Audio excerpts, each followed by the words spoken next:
আওয়ামী লীগের উপর নিষেধাজ্ঞা প্রত্যাহার, ব্যক্তিগত সুরক্ষা, নজরদারি ও সংস্কার সহ অন্তর্বর্তী সরকারকে 12টি সুপারিশ করেছে আন্তর্জাতিক 6টি মানবাধিকার সংস্থা। অন্তর্বর্তী সরকার প্রধান ডক্টর মোহাম্মদ ইউনূসকে লেখা এক খোলা চিঠিতে এই সুপারিশগুলো করেন তারা। আন্তর্জাতিক কূটনীতির টেবিলে আবার আলোচনায় বাংলাদেশ। এবার সরাসরি লক্ষ্যবস্তু ডক্টর মোহাম্মদ ইউনূসের অন্তর্বর্তী একগুচ্ছ ব্যবস্থা নেওয়ার আহ্বান জানিয়ে প্রধান উপদেষ্টা অধ্যাপক মোহাম্মদ ইউনূসকে চিঠি লিখেছে 6টি আন্তর্জাতিক মানবাধিকার সংস্থা। এখন যে তালিকাটা এসেছে ওখানে এটা সঠিক না, এর অধিকাংশ এক্সিস্ট করে না আদৌ। একটি মাত্র চুক্তি গার্ডিলিজের সাথে, গার্ডিলিজ শিপইয়ার্ডের সাথে যে চুক্তি ওটা বাতিল করা হয়েছে।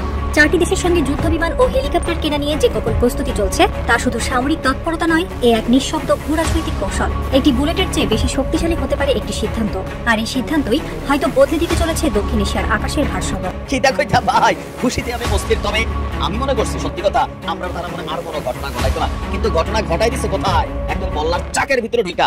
এখানে বোঝে না যে আমরা তারা যদি একসাথে এভাবে বাঘের মতন ছাপাই পড়ে পরিস্থিতিটা বদলাইতে বাধ্য হবে। আলহামদুলিল্লাহ জিনিস আছে, খেলা জমছে।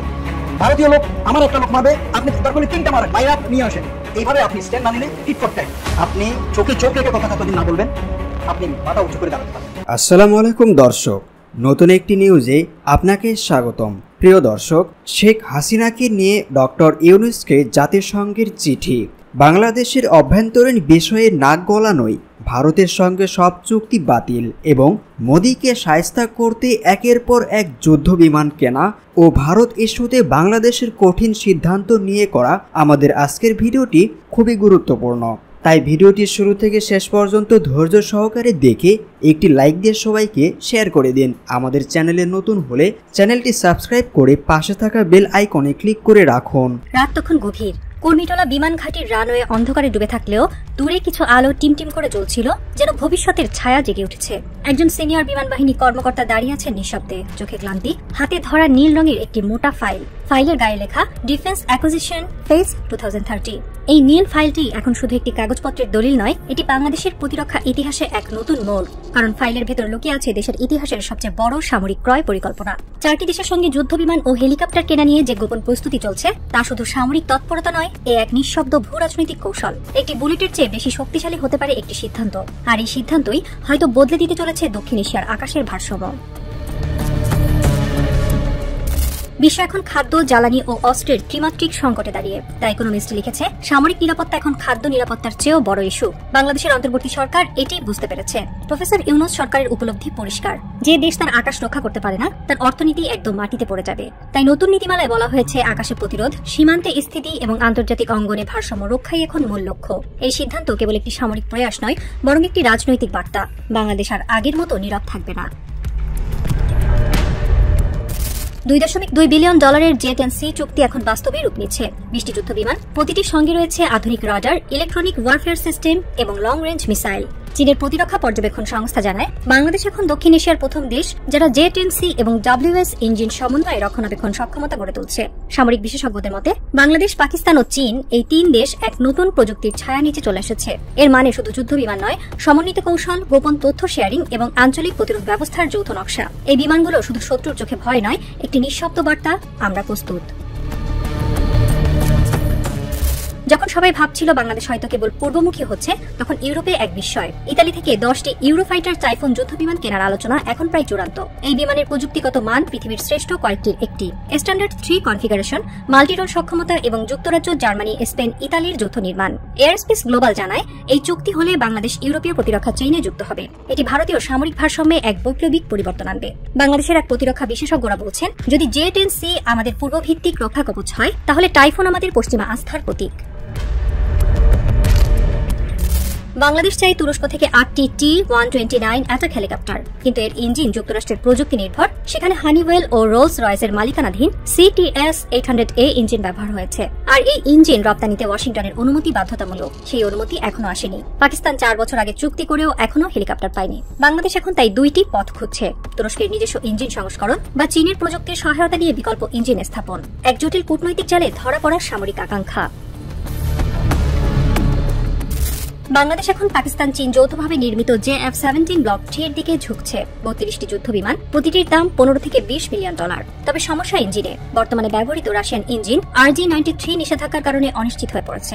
বিকল্প হিসেবে ভাবা হচ্ছে চীনের WS ইঞ্জিন, যা J-10C এর সাথেও মিলবে। একই অবকাঠামোয় দুই ধরনের বিমান রক্ষণাবেক্ষণ। এটি হবে দক্ষিণ এশিয়ায় সবচেয়ে সাশ্রয়ী ও কার্যকরী বিমান বাহিনী গঠনের মডেল। ডিফেন্স নিউজ এশিয়া জানায়, যদি এই ইঞ্জিন পরিবর্তন অনুমোদিত হয়, এটি হবে সুপার এয়ার ফ্লিট তৈরির একটি নিখুঁত কৌশল। প্রফেসর মোহাম্মদ ইউনুস একজন নীরব পরিকল্পক, কারো কাছে বিতর্কিত, কারো কাছে আশার প্রতীক। কিন্তু আজ যারা কথা বলেন তারা সবাই স্বীকার করেন এই ক্রয় পরিকল্পনার আড়ালে আছেন একজন মানুষ যিনি চুপচাপ বদলে দিচ্ছেন বাংলাদেশের প্রতিরক্ষা মানচিত্র। তিনি রাজনীতিবিদ নন, কিন্তু তার প্রতিটি সিদ্ধান্ত রাজনৈতিক। তিনি সেনানায়ক নন, কিন্তু তার চিন্তা সামরিক কৌশলের অঙ্কে সিদ্ধ।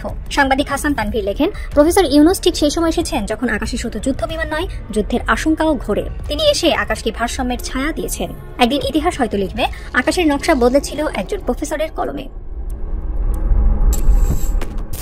ভোরের আলোয় ঝিকমিক করছে কর্মীটোলা রানওয়ে। পুরনো MiG-29 সরিয়ে নেওয়া হচ্ছে, নতুন হ্যাঙ্গারে অপেক্ষা করছে J-10C এর প্রথম দল। একজন তরুণ অফিসার হেলমেট হাতে দাঁড়িয়ে আছেন, চোখে বিস্ময়।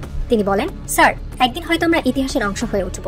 তবে ইতিহাস সহজ নয়। আকাশে নতুন বিমান উঠবে, কিন্তু তার নিচে থাকবে কূটনৈতিক সংকট, বৈশ্বিক টানাপোড়েন এবং প্রতিপক্ষের প্রশ্ন, বাংলাদেশ কার দিকে। 4টি দেশের প্রযুক্তি, 4টি শক্তির ভারসাম্য, আর তার মাঝখানে দাঁড়িয়ে এক ক্ষুদ্র কিন্তু সাহসী দেশ বাংলাদেশ। রানওয়ের এক প্রান্তে সূর্য উঠছে, কিন্তু সেই আলোর নিচে এখনো ছায়া জমে আছে।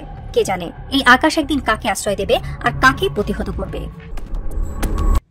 সাবেক সেনাপ্রধান ইকবাল করিম ভূঁইয়া জুলাই আগস্ট অভ্যুত্থানের আগে বড় ধরনের একটা কি বলা যায় মাঠ তিনি তৈরি করেছিলেন। ইভেন বলা হয়ে থাকে যে সেনাবাহিনী যেই ছাত্র জনতার পক্ষে অবস্থান নিয়েছে, এটা ন্যারেটিভ তৈরিতে ইকবাল করিম ভূঁইয়া সাহেবের প্রত্যক্ষ একটা অবস্থান ছিল। এমনকি সাবেক সেনা অফিসারদেরকে নিয়ে তারা একটা ব্রিফিংও করেছিলেন। এরপরে সেনাবাহিনী তাদের অবস্থান পরিবর্তন করে। তো সেই ইকবাল করিম ভূঁইয়া একটা স্টেটাস দিয়েছেন। তার এই স্টেটাসকে ঘিরে আবারও নতুন করে মনে হচ্ছে, কেউ বলছেন যে তিনি আকাশ কুসুম কল্পনা করছেন, কেউ বলছেন যে সরকারের বিরুদ্ধে তিনি একটা উস্কানি দিচ্ছেন, আবার কেউ বলছেন যে তার অবজারভেশন হয়তোবা সঠিক। আগামী ফেব্রুয়ারি থেকে নির্বাচন হবে, অনেকের মনে শঙ্কা। তবে আজকে সাবেক সেনা প্রধানের বক্তব্যে সেই আশঙ্কাটা আরো বড় আকার ধারণ করেছে। আসুন কি তিনি আসলে বলেছেন, যেটা নিয়ে এত আলোচনা সমালোচনা। ইকবাল করিম ভূঁইয়ার ফেসবুক পোস্টে তিনি লিখছেন যে বর্তমান অন্তর্বর্তীকালীন সরকার মানে ডক্টর ইউনুস আরো 1 থেকে 2 বছর থাকবেন। তাহলে এই যে প্রতিদিন বলা হচ্ছে নির্বাচন হবে হবে হবে, দেশে বিদেশে আমরা তাহলে কোথায় কনফ্লিক্টে আছি। তার বক্তব্য হচ্ছে যে এরপর নির্বাচনে বিএনপি ক্ষমতায় যাবার সম্ভাবনা হবে। মানে 1-2 বছর ডক্টর ইউনুস থাকবেন, তারপর নির্বাচন হবে, সেই নির্বাচনে বিএনপি ক্ষমতা আরোহণের সম্ভাবনা। আবার বিএনপি পুরো মেয়াদ শেষ করতে পারবে কিনা তিনি বহু দূরদর্শী চিন্তা করেছেন।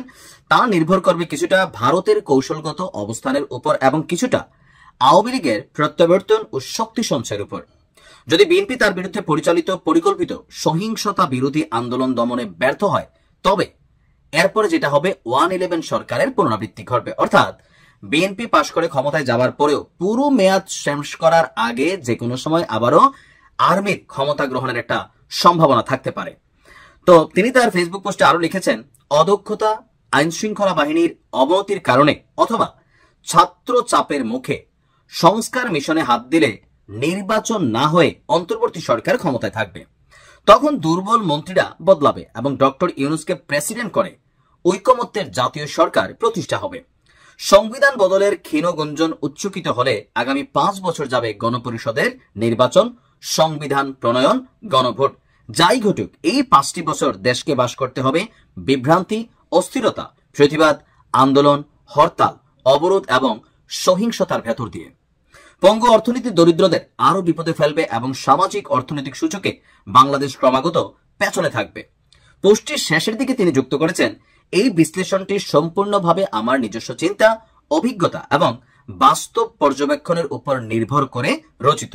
এর মূল ভিত্তি গড়ে উঠেছে গত 5 আগস্টের পরবর্তী যে ঘটনা প্রবাহ এবং বহুমাত্রিক সামাজিক রাজনৈতিক প্রতিক্রিয়ার প্রেক্ষাপটে।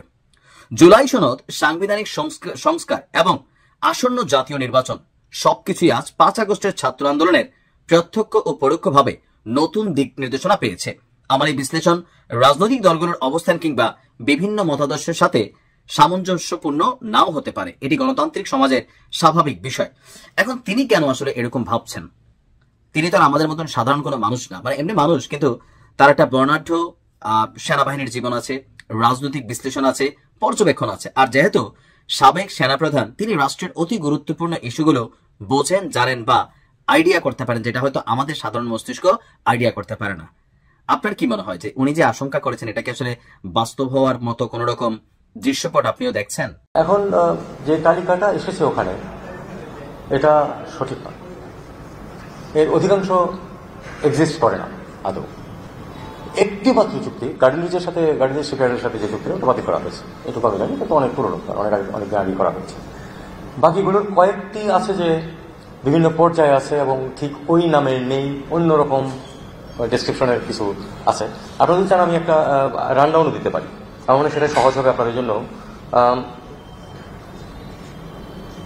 ত্রিপুরা চট্টগ্রাম রেল সংযোগ এরকম কোনো প্রকল্প নেই। অভয়পুর আখাউড়া রেলপথ সম্প্রসারণ এরকম কোনো প্রকল্প নাই। আশুগঞ্জ আগরতলা করিডোর এই নামে নেই কিছু, আছে যেটা সেটা হলো আশুগঞ্জ সরাইল ধারখার প্রজেক্ট নামে একটি প্রকল্প চলমান আছে। এটার একটা প্যাকেজ বাতিল হয়েছে, খুব ডিটেলস, এই ডিটেলস হয়তো রেল পেজিস হয়তো ভালো বলতে পারবে। এটার একটা অংশ বাতিল হয়েছে, বাকিটুকু চালু আছে। ফেনী নদীর পানি ব্যবস্থাপনা প্রকল্প এরকম কোনো প্রকল্প নেই। আছে যেটা সেটা হলো যে একটা এমওইউ আছে, অনেক আগে, কিন্তু এটা বেশ কিছুদিন আগে, আগের সরকারের সময়, এবং তখন এটার উপরে আমার একটা লেখাও বেরিয়েছিল প্রথম আলোতে। MOU on withdrawal of 1.82 cubic of water from Feni River by India for drinking water supply scheme for Sabrum town, Tripura. এটা একটা MOU আছে এবং সেটা এখনো বাতিল হয়নি, এটা ভালো আছে। কুশিয়ারা নদীর পানি বন্টন প্রকল্প সামাজিক যোগাযোগ মাধ্যমে যেটা উল্লেখ করা হয়েছে, এই নামে কোনো প্রকল্প নেই। আছে যেটা সেটা হলো MOU on withdrawal of water by Bangladesh and India from common border river Kushiyara. এটা একটা সমঝোতা স্মারক 22 সালে স্বাক্ষরিত হয়েছে। এটা এই সমঝোতা স্মারকটা এখনো স্থগিত হয়নি। বন্দরের ব্যবহার সংক্রান্ত সড়ক ও নৌপথ উন্নয়ন চুক্তি সামাজিক যোগাযোগ যেটা বলা হয়েছে, এরকম কোনো চুক্তি নেই। আছে একটা চুক্তি, সেটা হলো agreement on the use of Chittagong and Mongla port for movement of goods to and from India between Bangladesh and India. এটা বাতিল হয়নি। ফারাক্কা বাঁধ সংক্রান্ত প্রকল্পে বাংলাদেশের আর্থিক সহযোগিতা প্রস্তাব, এই ধরনের কোনো প্রকল্প নেই। সিলেট শিলচর সংযোগ প্রকল্প, এই নামে কোনো প্রকল্প নেই। পেট্রোলিয়াম পাইপলাইন সম্প্রসারণ চুক্তি, এরকম কোনো চুক্তি হয়নি। আপনারা জানেন যে একটা পাইপলাইন নুমালীগড় থেকে পার্বতীপুর পর্যন্ত আছে, এটা সম্প্রসারণের জন্য প্রাথমিক আলোচনা হয়েছিল একসময়, কিন্তু যে বলা হচ্ছে যে সম্প্রসারণ চুক্তি, এরকম কোনো চুক্তি নাই। এদিকে বাস্তবতার নিরিখে শিক্ষকদের বিষয়ে সিদ্ধান্ত নিতে হয়েছে, এমনটি জানিয়েছেন প্রধান উপদেষ্টা। বেসরকারি শিক্ষা প্রতিষ্ঠানের এমপিওভুক্ত শিক্ষক কর্মচারীদের বাড়ি ভাড়া ভাতা বাড়ানোর ঘোষণা দিয়েছে অন্তর্বর্তী সরকার। আর শিক্ষকদের বিষয়ে এই সিদ্ধান্ত বাস্তবতার নিরিখে নিতে হয়েছে বলে জানান প্রধান উপদেষ্টা। মঙ্গলবার প্রধান উপদেষ্টার প্রেস উইং থেকে পাঠানো এক বিজ্ঞপ্তিতে জানানো হয়, আগামী 1 নভেম্বর থেকে এমপিওভুক্ত শিক্ষক কর্মচারীদের বাড়ি ভাড়া ভাতা বাড়িয়ে মূল বেতনের 7.5% নির্ধারণ করা হয়। এছাড়া 2026 সালের জুলাই থেকে আরও 7.5% বাড়িয়ে মোট 15% দেয়া হবে। তবে ন্যূনতম বাড়ি ভাড়া ভাতা 2000 টাকা হবে। উল্লেখ্য, শিক্ষক কর্মচারীরা মূল বেতনের 20%, বাড়ি ভাড়া ভাতা, চিকিৎসা ভাতা 1500 টাকা এবং উৎসব ভাতা 75% বৃদ্ধির দাবিতে 12 অক্টোবর থেকে রাজধানীতে আন্দোলন শুরু করেন। প্রেস বিজ্ঞপ্তিতে আরও জানানো হয়, এমপিওভুক্তদের দাবি পর্যালোচনায় গত কয়েকদিন ধরেই অর্থ উপদেষ্টা সালাউদ্দিন আহমেদ, পরিকল্পনা উপদেষ্টা ওয়াহিউদ্দিন মাহমুদ এবং শিক্ষা উপদেষ্টা অধ্যাপক CR আবরারের সঙ্গে একাধিক বৈঠক করেন অন্তর্বর্তী সরকারের প্রধান উপদেষ্টা অধ্যাপক মোহাম্মদ ইউনূস। তিনি বলেন, এমপিওভুক্ত শিক্ষক কর্মচারীদের দাবি যৌক্তিক, তবে 15 বছরের দুর্নীতি ও লুটপাটে ক্ষতবিক্ষত অর্থনীতিতে এখনই পূর্ণ বাস্তবায়ন সম্ভব নয়। সরকার বাস্তবতার নিরিখেই সিদ্ধান্ত নিতে হয়েছে। প্রধান উপদেষ্টা আশাবাদ ব্যক্ত করেন, শিক্ষকরা নব উদ্যমী শ্রেণীকক্ষে ফিরে শিক্ষার্থীদের মানসম্পন্ন শিক্ষা প্রদান করবেন এবং জাতি গঠনে ভূমিকা রাখবেন। তিনি দাবি বাস্তবায়নে সহায়তাকারী উপদেষ্টাদের প্রতি কৃতজ্ঞতা প্রকাশ করেন।